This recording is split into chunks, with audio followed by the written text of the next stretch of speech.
Hello everyone, and welcome to the first video on this channel. In this video, which is going to be the first of a series of videos, I'm going to try and restore this Honda Transalp XL600.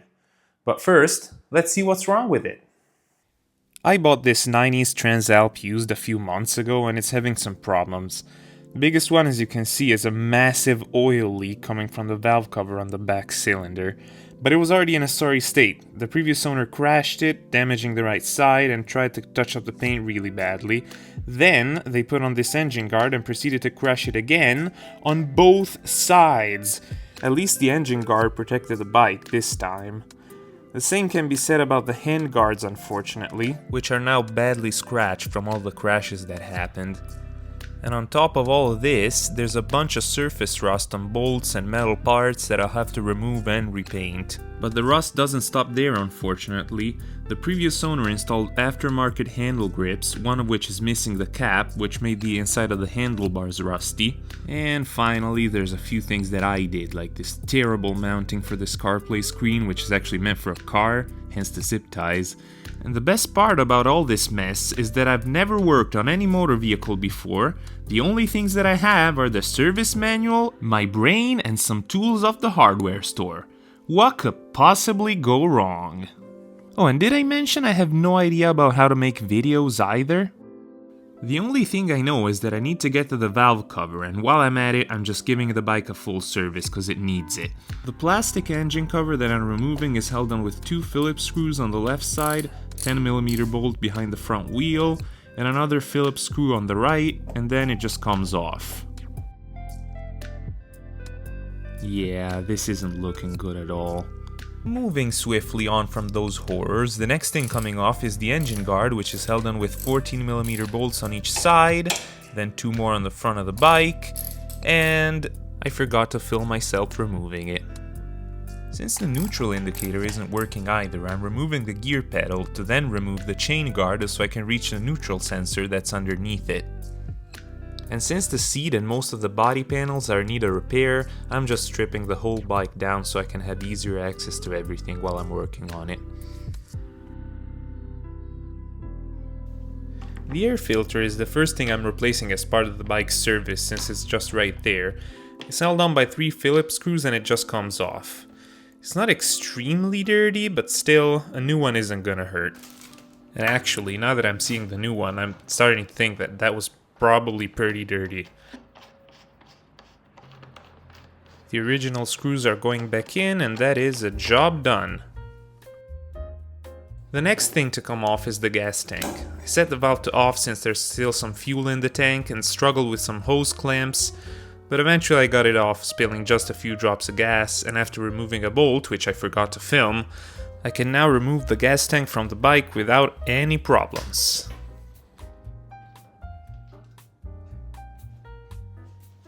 The air intake manifold is next, but before that, I'm unplugging these two coils which connect to the two spark plugs on the back cylinder, and then I'm bolting them from the chassis.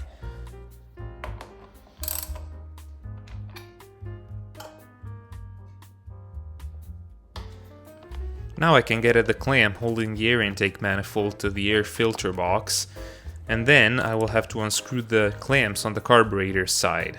And after that, I can just remove the air intake manifold, which I also forgot to film.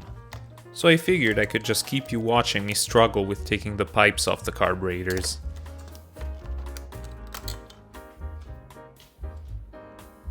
This bracket under the air intake manifold holds some ground wires to the chassis and is also in the way of the valve cover, so I'll just unbolt it. And while I'm at it, if you're doing a similar job, remember to plug the carburetor's air intake and the air filter box with some lint-free rags. You don't want any dirt inside the air system.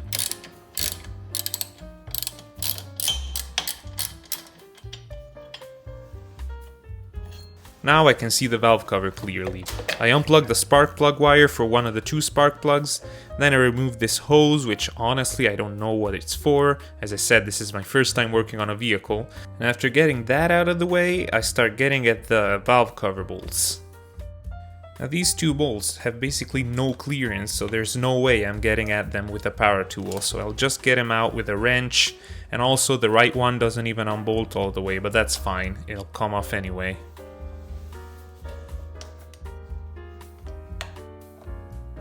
Finally, I can just start lifting the valve cover.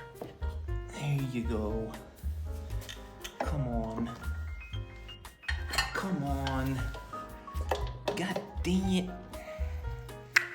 Get the fuck out of here. Come on. Yeah, this clearly isn't working. And the situation with the valve cover got only worse because I didn't pay enough attention reading the manual, and what I'm just taking off is a coolant line, and I didn't drain the cooling system, so this is what happened. Shit. God fucking damn it. Shit. And yup, that's just a bunch of coolant going down the valve cover, which was open as you can see, so now I'll have to clean that up. So after making a mess with the coolant, I did some research online and I figured out that Honda, thanks Honda, decided that to pull off the valve cover I have to pull off the freaking carburetors. So I guess that's what I'm gonna do now. So more clamps are coming off, and initially I thought this was gonna be easy, but as you will see in the next clip, it was everything but. Oh, there you go. There you go. Yes. Yes. Okay. Oh, free fuse. That's great. That's always great. Okay. Now what? Get out. Get out, though. Why do you not get out? Since I clearly need to do some more research on this, I figured out I just might as well do the oil change. Shit!